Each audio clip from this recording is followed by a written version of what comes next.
Ever get that feeling? Like you really want to grasp some big, important idea, something that's like shaped how we think, you know? But then you realize to really get it, you'd have to like trudge through a whole mountain of academic writing. And who has time for that these days? Right. So that's exactly the kind of thing we love to tackle here. And today we are diving headfirst into Friedrich Nietzsche. Specifically, Thus Spoke Zarathustra. Now, for this deep dive, we've got a real treat, honestly. We're going to be drawing insights from this really cool analysis. And get this, it was originally written for younger readers. Oh, interesting. So like a more accessible take on Nietzsche. Exactly. Super clear explanations, none of that dense philosophical jargon, which honestly makes it perfect for anyone who wants to get a good, solid grasp on this book without feeling totally lost. Yeah, Nietzsche can be pretty intimidating. So I like where this is going. Basically, our mission today, if you want to call it that, is to distill the essence of this book. You know, the parts that are still incredibly relevant today. Absolutely. And deliver them to you in a way that's actually engaging. Exactly. So right off the bat, what I find fascinating is how Nietzsche chose to, like, present his ideas. Thus Spoke Zarathustra isn't your typical philosophical text, right? It's not laid out in a systematic way, point by point. Right. It's more like a narrative, a series of encounters and these pronouncements by Zarathustra. Okay, so instead of neat, logical arguments, we get something almost like poetry. Why do you think he went that route? I think it gets to the heart of what Nietzsche was trying to achieve, this break from the traditional style. It's almost like an invitation, you know, to the reader to really reflect on what they're reading and come up with their own interpretation. It's not about passive reading, then. It's more like you're actively wrestling with these ideas and forming your own understanding. Exactly. And this is one of the main reasons why Thus Spoke Zarathustra has had such a huge and lasting impact. And it's true. You can find traces of these ideas everywhere. Like you said, it's had this huge influence on so many fields. You see it in philosophy, obviously, but also in literature, psychology, even in aspects of our culture today. And that's the thing, right? Nietzsche's influence, it just kind of seeps into all these different areas of thought. If you want to really understand, like, I don't know, modern thought or literature or even just cultural trends, you kind of have to grapple with Nietzsche at some point. So Thus Spoke Zarathustra is like a key that unlocks a lot of other doors. I like that. Yeah. But, you know, we got to be honest. Picking up Thus Spoke Zarathustra for the first time, it can be a bit daunting. Oh, absolutely. All that poetic language, the way it jumps around, not exactly a light beach read. Yeah, I get it. It can feel a little disorienting, especially if you're not familiar with Nietzsche or philosophy in general. The richness of the language and the fact that it's not a linear kind of argument, it can be challenging. So how do we even approach this book? What's our strategy for making sense of it all without getting completely lost? Well, the analysis we're using today, it actually gives us some really good guidance. The key is to focus on those core ideas, the central messages, and using analogies helps a ton. Yeah, you know, to make those abstract concepts a bit more concrete, a bit more relatable, it's about finding those nuggets of wisdom, those essential messages hidden within the poetry. Okay, I like that. So what are those core messages? What was Nietzsche really grappling with in Thus Spoke Zarathustra? Well, at its heart, I think Thus Spoke Zarathustra is really dealing with three interconnected themes. Okay, lay them on me. All right, so first, Nietzsche is really trying to diagnose this deep crisis of values he saw happening during his time. This is where his famous death of God declaration comes in and the whole idea of nihilism. Right, that death of God. Yeah. That's like Nietzsche 101. And it's important to remember the context here. We're talking about 19th century Europe. All those traditional foundations of morality and meaning, the ones mostly rooted in religion, they were starting to be questioned. Because of science and Enlightenment thinking. Exactly. And this created a sense of, I don't know, upheaval and uncertainty. And Nietzsche was deeply concerned about this. Makes sense. Okay, so that's the first theme. What's next? The second theme is his critique of traditional values, specifically what he called herd morality. Herd morality. Yeah, basically it's like valuing conformity above all else, avoiding anything that makes you stand out just because that's how it's always been done. And Nietzsche, he saw this as something that, you know, limited individual potential, like it was stifling true greatness. Interesting. So following the crowd, not forging your own path. Exactly. And then the third theme is a bit more hopeful. He's proposing a new path forward, one focused on individual self-overcoming and affirming life, all aspects of life. And this is where the figure of the Übermensch comes in. Okay, so we've got death of God, herd morality, and Übermensch. pretty heavy stuff. How does the book itself actually guide us in understanding all this? Well, the analysis we're using, it has some practical advice. It basically says, approach the book with calmness and patience. Don't expect to understand everything right away. It's a book that reveals its layers gradually. Patience is key. I feel like that's good life advice in general. Right. It also emphasizes paying close attention to those metaphors and symbols Nietzsche uses. Don't just see them as literary flourishes. They're actually integral to his arguments. They're like clues, right? Exactly. They're packed with meaning. And finally, it suggests thinking about each of those discourses, those encounters Zarathustra has, as like practical lessons or demonstrations of his ideas in action. It's not just telling, it's showing. Yes. Now, the book follows Zarathustra on this journey. Is that journey itself symbolic? What's really cool is that Zarathustra's journey is actually an allegory. It's not just a random series of events. It represents this process of philosophical development, the challenges of bringing new ideas into the world, and the transformations we need to go through for self-overcoming. Okay, break that down for me. What are the key stages? So it starts with the descent from the mountain. After spending time in solitude, contemplating, Zarathustra decides to come down and share his wisdom. This is like symbolic of the idea that philosophy shouldn't just stay in the ivory tower. Right. It needs to engage with the real world. Exactly. And then we have the encounters in the villages and cities. And these are really important because they illustrate what Nietzsche saw as the flaws of the prevailing mindset and the limitations of those traditional values he was critiquing. Can you give me some examples of who he meets? Oh, there are so many. But one that stands out is the equilibrist, the tightrope walker. He kind of represents the precariousness of life when you don't have a higher purpose, the danger of living without striving for something more. And his fall. Yeah, the fall from the tightrope. It symbolizes the consequences of a life without meaning or, inner strength. A cautionary tale. Definitely. Then there are the priests. They represent traditional religious morality, which Nietzsche saw as life-denying, like it was suppressing natural instincts and the joy of earthly existence. So focused on the afterlife that they're missing out on the present? Exactly.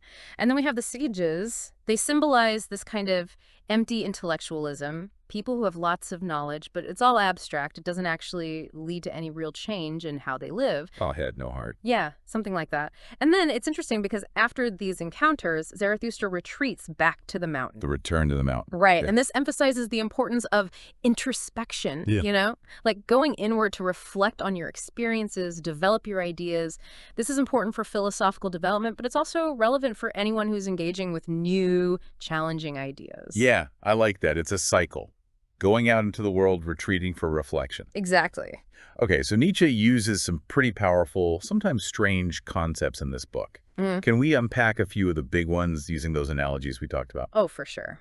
Let's start with the death of God. The analysis we're looking at uses this great analogy.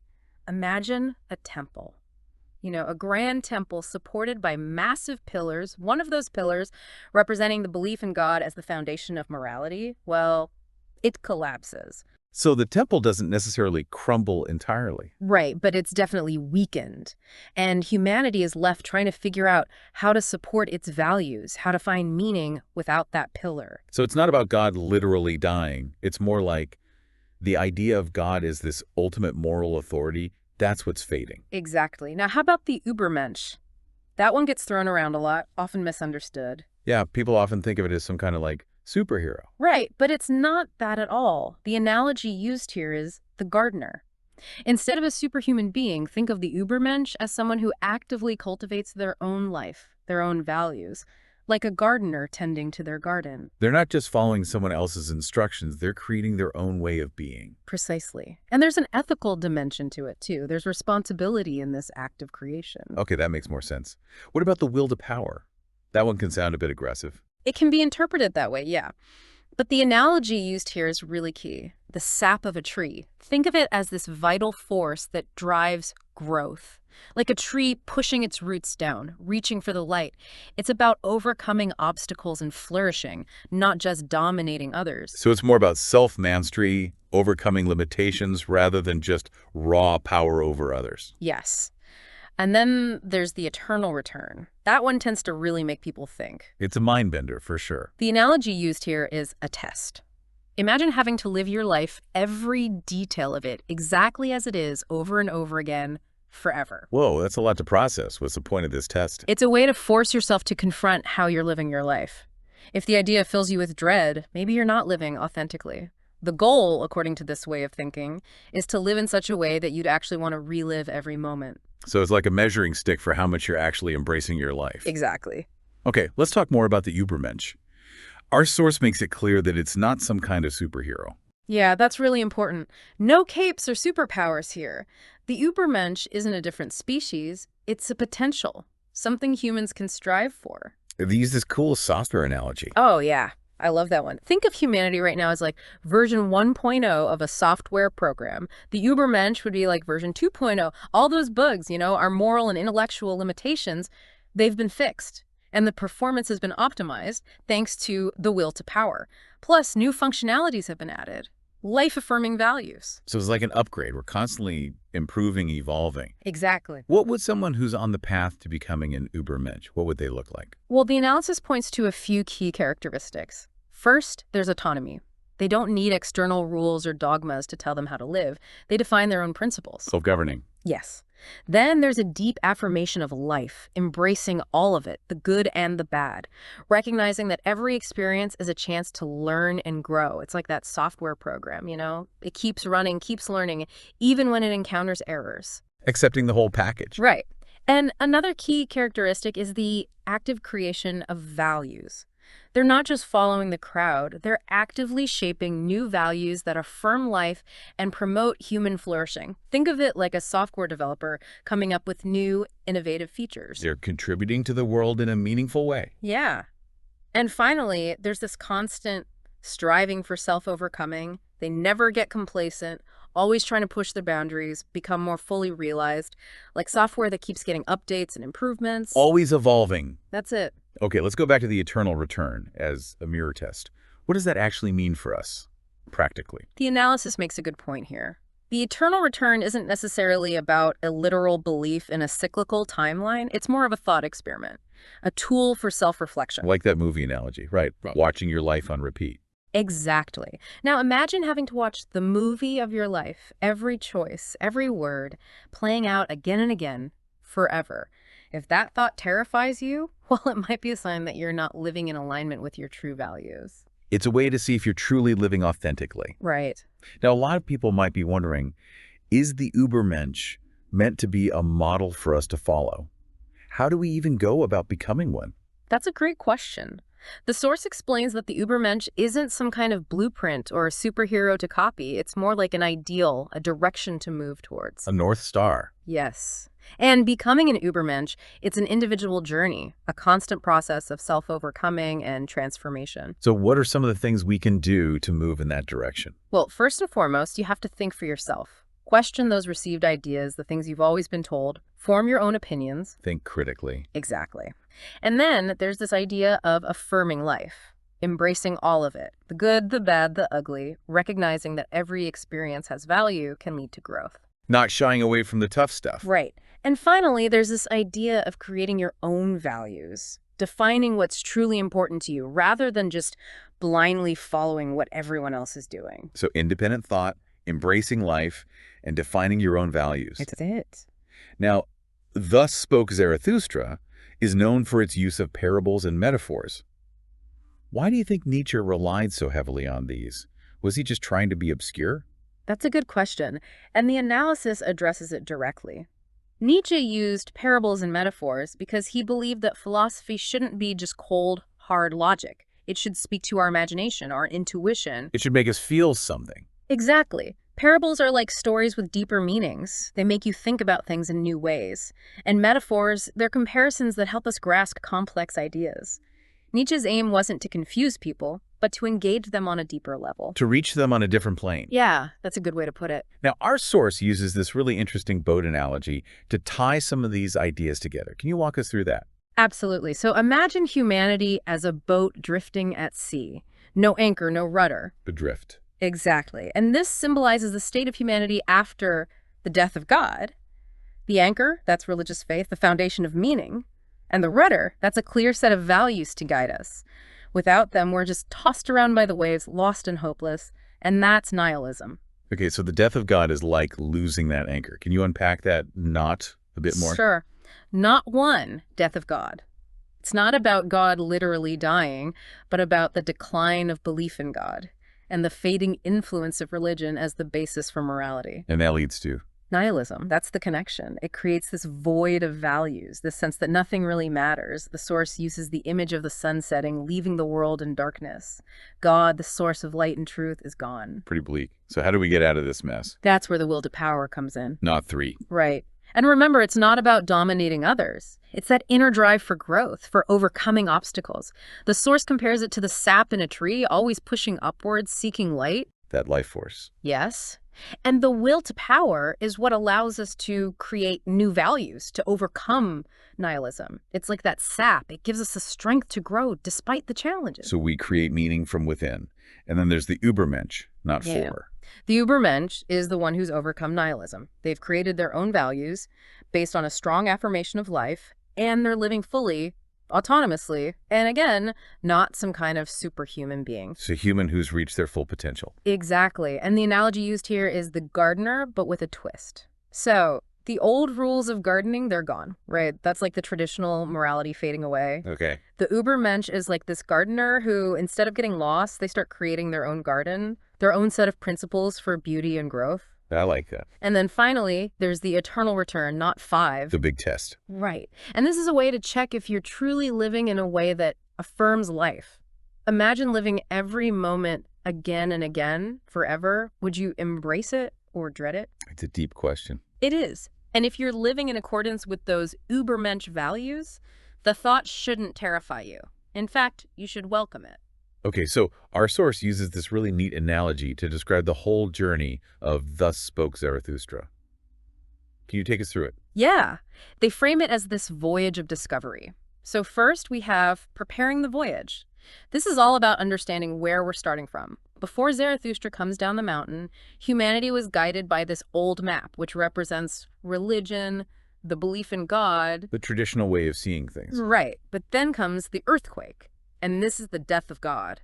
This event shatters that old map, leaving people feeling lost, disoriented. That's nihilism. Everything's been shaken up. Exactly. And then we have Zarathustra as the new explorer. He comes down the mountain with this goal to create a new map, one based on his own insights. He's setting out to chart a new course. Exactly. And then we have the phase called navigating the islands. And each island represents a different theme that Zarathustra explores. And those inhabitants on the islands. Yeah, those are like different types of people, different characteristics Nietzsche's examining.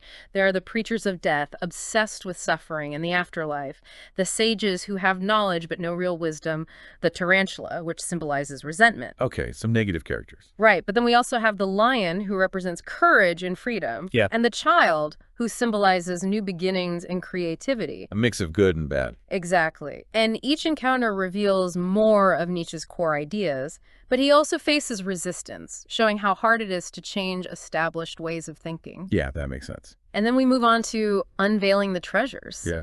This is where we discover those core concepts. The compass of the will to power that guides our lives. The new horizon of the Übermensch, our goal.